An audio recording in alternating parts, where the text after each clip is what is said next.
Hi, I'm Richard Felson, Product Manager at TCL Electronics Australia and New Zealand. I'm going to show you how to search for and install the Binge app on your TCL Android TV. First of all, you're going to go to the Google Play Store. Then, you're going to go to the search bar.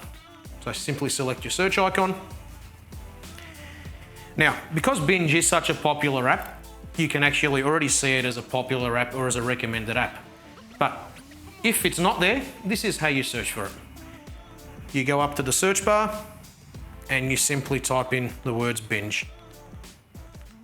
Push enter, and there you go. You can see Binge for Android TV. Push OK and select install.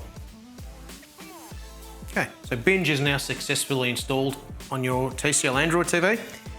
Now, how to find it on your homepage. So we're just going to back out of this for a sec and go back to the TCL homepage. You're going to select your plus icon, which is your add apps to favorites. And there you go, right on the top. You've got Binge. Binge is now on your sort of your home screen. And here you go.